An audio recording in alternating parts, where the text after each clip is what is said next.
Syiah itu penuh khurafat, jadi penuh dengan cerita-cerita yang sebenarnya tidak makul, tidak masuk akal. Kalau tadi udah disebutkan bahwa awal munculnya Syiah adalah Abdullah bin Sabah, tetapi sesungguhnya orang Syiah sendiri itu ikhtilaf. Terjadi perbedaan pandangan orang Syiah sendiri kapan Syiah itu muncul. Sebagian di antara mereka ada yang mengatakan Syiah itu ada sebelum alam semesta ini ada. Mereka meyakini bahwa Allah menciptakan bumi dan langit untuk orang Syiah. Maka antum, ya jamaah, artinya di sini itu orang-orang yang ngontrak di muka bumi ini. Karena bumi ini milik orang Syiah, ya. Bahkan disebutkan tidak ada kitab-kitab yang diturunkan ke bumi dan tidak ada rasul-rasul yang diutus ke bumi kecuali membawa wasiat Allah tentang wasiat Ali. Hanya saja tidak ada nabi, tidak ada rasul yang mereka itu menyampaikan wasiat ini. Bahkan semuanya kitab-kitab yang diturunkan Allah Ta'ala muharraf. Artinya telah terjadi perubahan oleh para nabinya, karena tidak disampaikan wasiat itu. Dan ini menyebabkan khurafat yang dimunculkan oleh orang-orang Syiah. Yang kedua, mereka yang mengatakan Syiah itu ada semenjak Rasulullah SAW itu diutus. Jadi sebelum wafat beliau, Syiah itu udah ada. Yaitu beberapa orang itu yang tadi disebutkan 4. Makanya orang-orang Syiah tidak mengkafirkan 4 orang itu, yaitu Abu Dar, Salman, ya, yang 4 tadi. Karena dikatakan bahwa mereka itu syayya'u Nabi SAW. Orang-orang yang menjadi penolong Nabi SAW itu hanya 4 orang. Dan ini juga khurafat. Dan yang ketiga yang mengatakan bahwa Syiah ini ada setelah wafatnya Rasulullah SAW. Dan ini pun ikhtilaf mereka. Jadi mereka ikhtilaf siapa yang pertama, apakah setelah wafatnya, apakah setelah ketika zaman Utsman, ketika zaman Ali, dan ini semuanya khurafatnya. Artinya kalau kita meneliti tentang ajaran Syiah, itu nyaris dipastikan bahwa kita itu tidak akan mendapatkan satu pegangan. Jadi tidak bisa dikatakan pegangan yang mana gitu. Karena orang Syiah sendiri itu ikhtilaf gitu. Orang Syiah sendiri itu berbeda pendapat tentang apa itu Syiah, bagaimana itu Syiah. Ya seperti itu. Jadi seperti itu. Kemudian perlu saya jelaskan tentang Syiah gitu. Tentang Syiah. Khurafat Syiah itu saya akan berikan contoh ya, selain yang tadi saya sampaikan tentang bentuk-bentuk bahasa Indonesia itu bilangnya perkara-perkara yang lucu. Ya, kalau di sini apanya? Perkara-perkara yang lucu yang memang dimunculkan oleh orang-orang Syiah. Ya, dimunculkan oleh orang-orang Syiah. Saya akan berikan contoh, mungkin tidak terbayang kalau Khomeini dalam satu ketika itu disebutkan dalam buku-buku mereka. Satu ketika beliau, ini fikihnya Khomeini gitu. Ketika Khomeini itu melakukan perjalanan lalu singgah dalam di sebuah rumah yang merupakan murid beliau dan tokoh Syiah juga.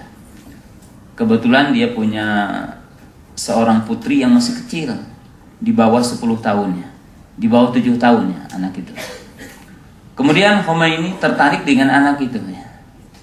Lalu kepada pengawalnya ini meminta bahwa dia tertarik untuk memut'ah si anaknya tokoh itu. Kemudian disampaikanlah dengan berat hati karena yang meminta adalah imam maksum itu Khomeini laknatullah. Maka sang imam ini pun, artinya sang pemimpin kaum pun mengasihkannya.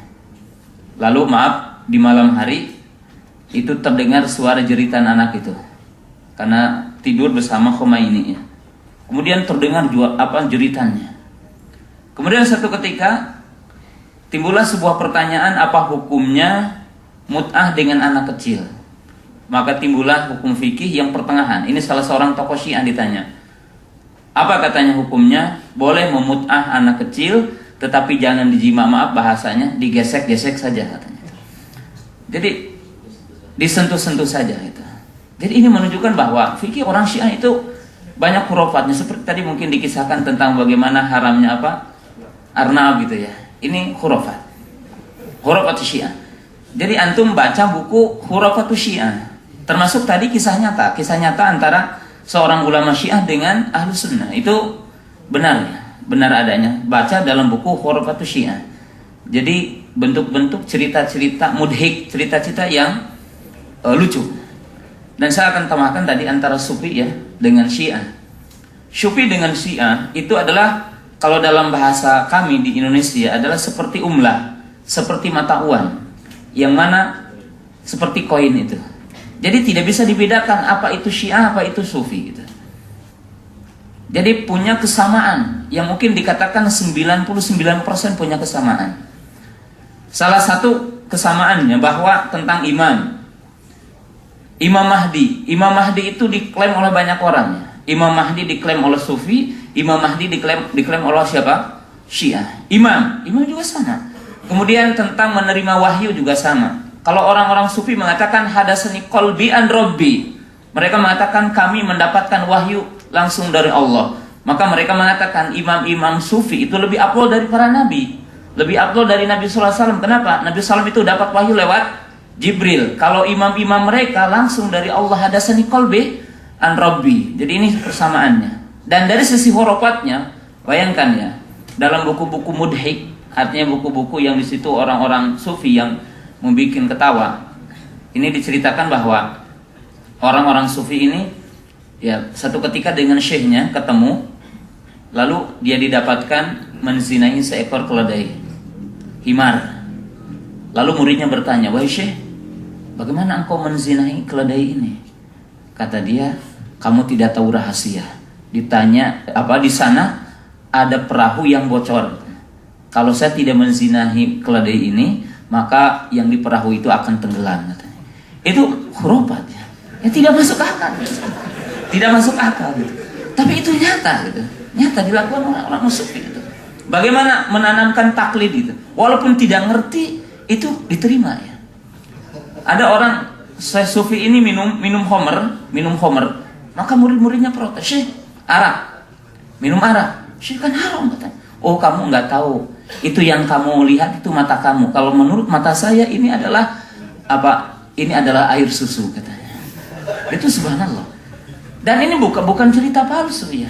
Di Tasikmalaya itu ada salah satu sekte, saya tidak akan sebutkan, salah satu sekte itu menzinahi yang tertulis, yang mengaku waktu itu 50 santri.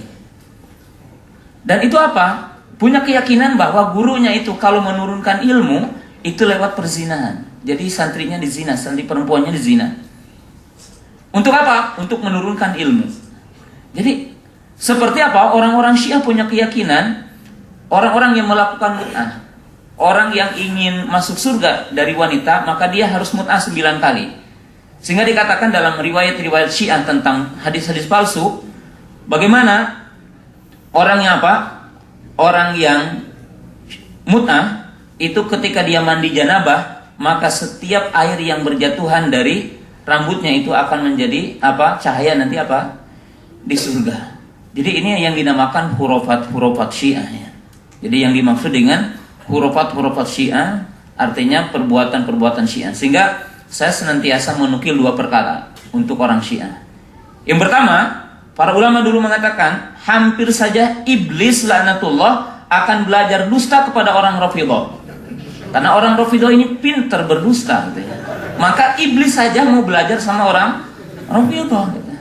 Dan tadi saya mengatakan, dan saya sering sampaikan, tapi tidak ada yang marah insyaallah. Mereka mengatakan, para ulama, kalau pagi hari orang itu jadi Syiah, maka sorenya akan lebih tolol dari kambing piaraannya. Saya akan akhiri pertanyaan pertama ini. Kenapa dikatakan tolol? Ada buku ya, yang judulnya Minal Qalbi Ilal Qalbi, dari hati ke hati, dalam bahasa kitanya, punya Syekh Utsman Al-Humais hafizahullah ta'ala. Saya akan berikan contoh. Waktu itu saya pernah debat dengan salah seorang Syiah. Dia mengatakan para sahabat itu kafir. Oke. Tapi saya ingin tanya dengan hati kalau tadi dikatakan dengan wasitiyah, nggak apa-apa. Dengan apa? Dengan hikmah. Saya tanya, kamu Muslim dari siapa? Nenek moyang kamu siapa? Saya tanya, kamu Muslim dari orang kafir atau kamu Muslim dari orang Muslim? Dia berpikir, Pak Ustadz kok nanya seperti itu? Nah, kata saya, berarti kamu sejarahnya nggak jelas itu. Saya tanya, kamu Muslim turunan bukan? Iya. Maksudnya apa? Jadi yang mengislamkan bapak kamu adalah bapak yang sebelumnya, bapak yang sebelumnya adalah bapak yang sebelumnya, sampai kepada para sahabat. Jadi yang mengislamkan kamu siapa? Muslim atau kafir? Dia berpikir lagi. Nah, kata saya, kalau kamu bilang sahabat itu kafir, berarti yang memuslimkan kamu adalah orang kafir. Kenapa?